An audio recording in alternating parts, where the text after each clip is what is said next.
Welcome to our studios here at the ATL. It is game time. Live on a Monday evening. Casey Stern, Candace Parker, the whole thing. Isaiah. What's happening? Wow. We haven't worked together in a while. It's been a minute. It's been, what, March, April? Yeah, since March when I took all your money. It was... You know what? That's why you didn't want to talk about the game today. What do you mean the That's game? why you ran from the game today. What game? Football Is game. that one where she was crying? Yes, that's right. Yeah. That was the one that went viral. Right. I didn't see it. That's all right. You know, I just heard that. No, it's It's okay. okay, but you see Tennessee's number 3 now. Right. No, Oh, but you see that. Yeah, no, we're really concentrating on that. So back to reality here. No, there's a lot to talk about clearly because we've got some stars that are showing out, like James Harden.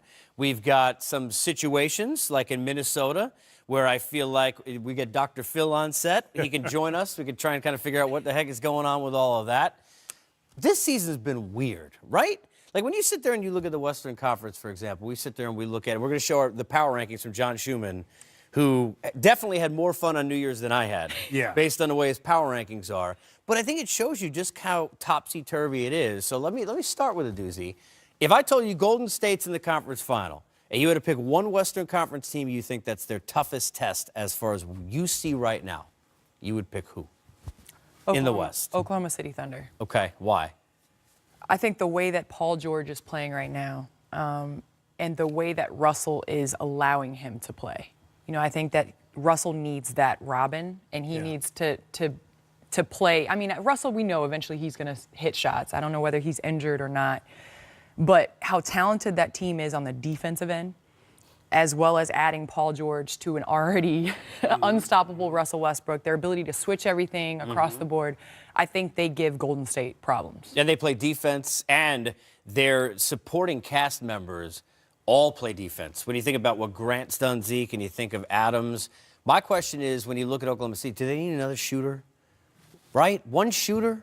When you get to the deadline, they got enough shooting right now from the outside for you? They have enough defense, you know, and they can score off their defense. They're very opportunistic. So if you're a good defensive team and you can defend the perimeter, you can defend the three-point shot the way they can right now, then they have a chance, you know, because this is what we know about Russ. He takes that matchup against Steph personally.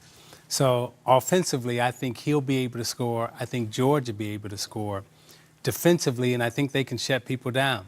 I didn't know how Russ would come back off of this. Is it his 4th knee surgery or 5th knee surgery? Whichever one it was. I didn't know if he would be able to come back after missing so many games at the start of the season. I thought the West would be a lot tougher than it's been. So I didn't know if OKC could make up the room and catch up to the rest of the pack. But not only have they done that, but they've surpassed it. Need toughness. We know they have it. Deadline, you always have to be trying to improve your team, because I can guarantee you this. If there's a deal out there for Golden State to make, they're going to make it, and they're going to try to improve their team. I mean, everyone is going to try to get better. So Houston, you can't stay pat just the way you are. You got to be a player, you know, at the trade deadline. Or at least try to be. Yes, and look, and sometimes it's that smaller move. You think about Philly last year, Ilyasova, Bellinelli, those types. Sometimes it's the small piece. On Denver, look, you give up a lot of points. Their defense can be very, very inconsistent. You got to give love to Monty Morris. For anybody who watched him in college, I loved him at Iowa State. This guy had the best turnover assist ratio in the nation. He's been that kind of player here. Denver's been looking for point guard, kind of sneaky how he's come in 9 of 13 with 21 points. But let's talk about the Nuggets. They've had big runs. They got off to the great start this season. But when I have these conversations, doesn't matter who's in here. I hear Houston. I hear Oklahoma City. I hear, well, if LeBron comes back in time and then Denver's kind of like just this team that like is going to get a nice seed and win. Almost, I hate to say this, the way that the team here when they won 60, Atlanta was handled for years in the East, you'd pick someone else. Can Denver be a dangerous team, do you think, as this year moves forward? I think the question mark is if they can insert players that have been injured back into the system. Because as we've learned with Boston, more does not equal more wins. Hell yeah. You know, when you're inserting a Will Barton who basically had a great offseason, came in shape, got injured. When you insert him back into the lineup, how does that change things for Jokic with him having the ball in his hand? There's a lot of question marks, I think, with Denver. And I think they're going to be a top seed, but in terms of contention, I don't put them there yet. Yeah, and they're new to the dance. Even though they've been building and we've been, monitoring and watching their slow progress over the years, but now they're here. But we still haven't seen them, on the big stage. So consequently, you always go with the team that's proven or the players that have proven. But at the same time, you're looking at Denver and you're saying, yeah, you're having a great season. Love the way you're playing. But I need to see you in the playoffs before I can buy into you. They're great. They've been a great regular season team. I think Mike Malone, candidate, coach of the year. Great job. Yep. But now we need to see you at the big dance. Now you're invited to the dance. Let's see if you can really dance. And they got some shot makers. They've got guys who could certainly go put up some points. Speaking of which, Houston Rockets and the Denver Nuggets are game of the night. Rockets win at 125-113. The stretch of 35 points each timeout for James Harden ends, settles for, and I say that jokingly, 32, 14, and 5 on a big night. But enough about that. Our next guest, we'll find out if he's entering the three-point competition coming up in Charlotte. As we welcome in P.J. Tucker, who knocked down 7 of them in 11 tries. P.J., first of all, congrats on the W. For you, talk about how good it feels. You do so many things to help out the team, but to feel it like you did from deep tonight. Man, it was a blessing. It's crazy. Every night here is different. The way James is rolling, you just kind of fill in spots. Everybody just do their job, play their role. He gets it going. He gets our offense fueled. So, one night you might get 10, 11 shots. One night you might not get but 1 or 2. But it's just playing the same way every single game. PJ, you've had to adjust to that in terms of, sometimes you get 1 shot, sometimes you get 10 shots, and you've always focused on your defense, and you've always been a solid player. My question to you is, when all of you were down a couple of weeks ago, and you were there in 15 teams in the West, you were at 14, what did y'all do to rally around each other? What were the conversations that were had to get y'all back on track and to get everybody feeling this good and playing this well? Zig, it's interesting you say that because it's one of those things where we got a new team this year. Everybody always talk about last year. We got a whole new team this year. We got a lot of new guys. When we got down early, we just encouraged all the new guys to keep on pushing. At the end of the day, every time you look at games, everybody's beating everybody in the NBA early. Even though we were like 14th or whatever we were still like 5 or 6 games out of second and third. Like, it was crazy. So it was one of those things we just kept looking at and just told everybody just kept chipping away. And really, honestly, all the injuries, all the things we've had going on all year, we've had guys from the D-League. We've had a lot of stuff going on, but everybody just came in and do what we wanted. So it's just trying to stay focused all 82 games. It's a long season. As fans, we all watched James Harden obviously over this last month do incredible things. Can you talk to us about, as a teammate, to witness that firsthand and be a part of basically history? That's crazy. I'm not gonna lie. It's one of those things. Last year, he did some crazy stuff last year, but seeing him on that streak, that was amazing. Some of the shots, some of the plays he was making, he does a lot of that every night, but it was to the max. So it's one of those things where you, as a fan, you kind of, as a player, you're still a fan, and the way you get to watch your teammates and somebody you respect and you play with every day, just do something that he's doing. It's incredible. Now, PJ, you've had a chance to play with, arguably 2 of the greatest offensive players of this generation, in terms of Kevin Durant when you were, in college, and also now with James Harden. What do those 2 guys do in practice that we don't see that you can share with us that has made them so effective? And are there similarities? That's tough. You know what? They 2 of the probably best offensive players I've ever played with and against ever seen, maybe. One thing I will say, I know JH, every single day, he is the last one to leave the gym. Like, he gets his routine in, no matter we on a back-to-back, no matter, if he's tired, if he's hurt, like, he gets his routine in. So those shots you see him make at the end of games and behind the screens and splitting people and step backs. He practices that stuff every single day, and I'm in there with him, and it's amazing. And in the summertime, he's doing that same stuff all the time. So, for me, just being around him so much, to see him actually do it in games, I know he can make it, and I try to get him open as much as I can because I know he can do it. Just seeing him do it every single day, so it's pretty incredible. And Katie's the same way. PJ, I got to ask you before we let you run, because you guys have so much talent on this team. Obviously went as deep as you did last year, and it's still somehow, and it's hard to say underrated because I know he got paid to stay with the team, but Clint has a career high, 31 points tonight. And I always talk about the fact that I don't think people give enough credit to all the things he does to make everybody better. So for those who don't maybe understand the importance of Capella, can you give us a sense as a teammate of why it's so imperative that he's a part of this basketball team? It's funny. I always talk about it. Nobody talks about Clint. Like Clint is he's the part of our team that nobody talks about, but is probably the most important part. I mean, everybody, obviously James does so much, Chris does so much, but we honestly got a big three because Clint Capella, every single night. I mean, the way he monsters the boards, the way he catches our lobs, he has great hands, the way he makes plays in the pocket when they double James. Just makes real good decisions. His energy, running the floor every night, he just brings another aspect that I don't think any other big in the league actually can do like he does every single night. On the way out, tougher to defend James in practice or to match up with his attire entering the arena every night? Definitely harder to guard him in practice.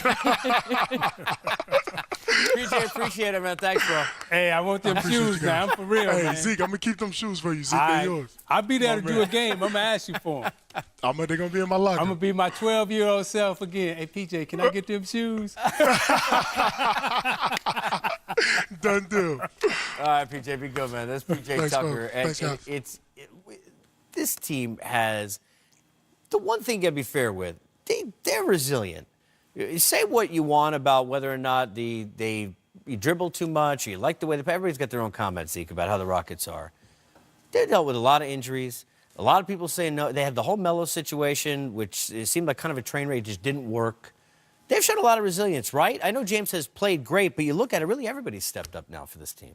Well, when you talk about his resilience and perseverance, and you hear P.J. Tucker talk about his hard work and work ethic, a lot of times we sit and we watch and we just marvel at, guys like him, guys like Steph, guys like Durant, but we don't see how much work they put into their craft. And to hear him talk that way about James Harden, because I'm used to seeing him doing this and just having fun out on the floor, but to hear him talk about how he's the first one in, the last one to leave, even on back-to-backs, getting his work in every time, he's setting a good example for that team. And as he said, we had a lot of new guys to come in, and we had to keep encouraging them.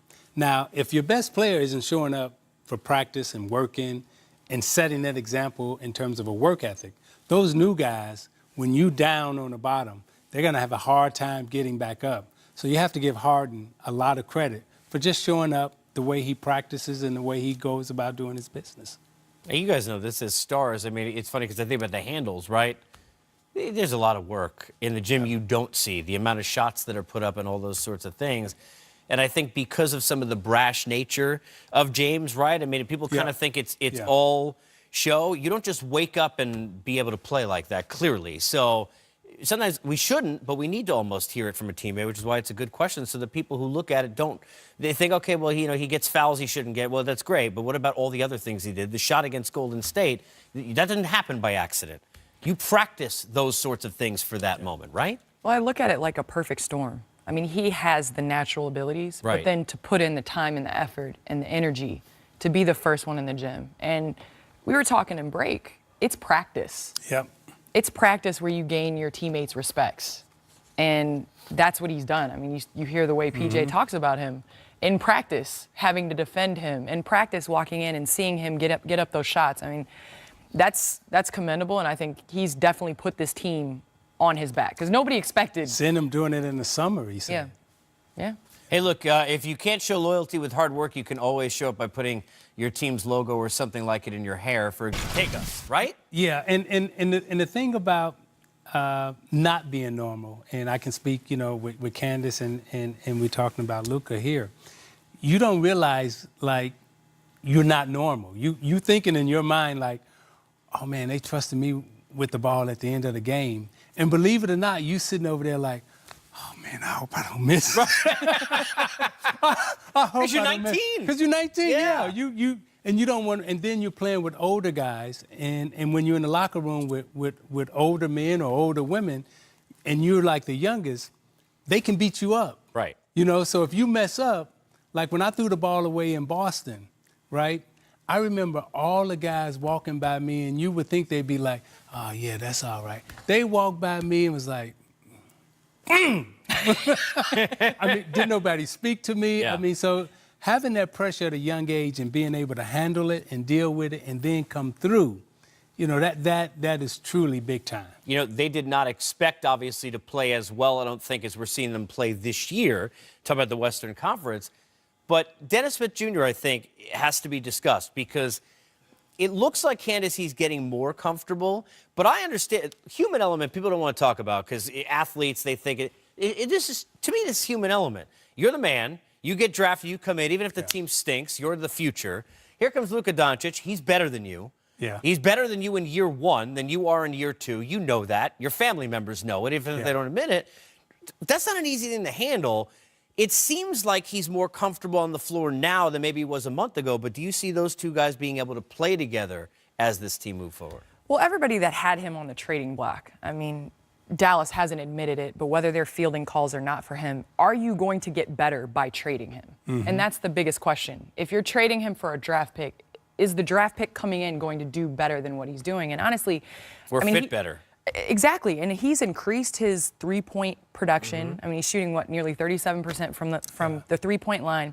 So you need a combo guard next to Luka that's going to be able to kind of guard that point guard position, slide over and have the ball. Because you like Luka coming off of down screens as well. You want to be able to share that responsibility. Mm-hmm. So in terms of growth, if he can continue to grow, I don't see a better player for that position next to Luka. And I got Luka at the 4 anyway, but to your point, going back to Jokic, of who's the ball handler, and we see this. I mean, look, when LeBron was there without Rubio, and then Rubio came back, it was a question I had. I mean, it looked like LeBron being LeBron for a while, and then it's like, not Rubio, excuse me, Rondo. Then I'm like, okay, well, now Rondo's back. How does that all work?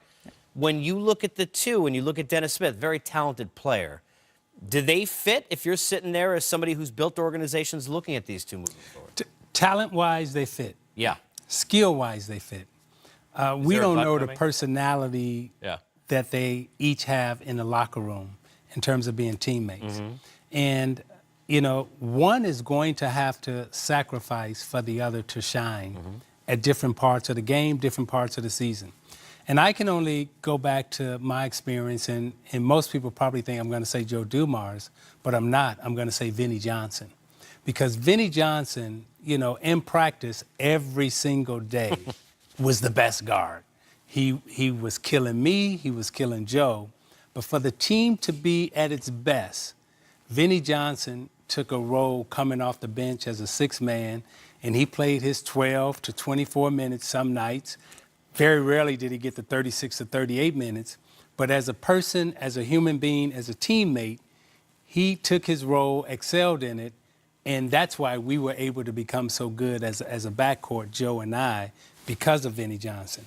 Now, if Smith accepts his role next to Luka, then those two as a backcourt can be pretty dynamite. It's quite a beginning for this team as they move on to kind of like the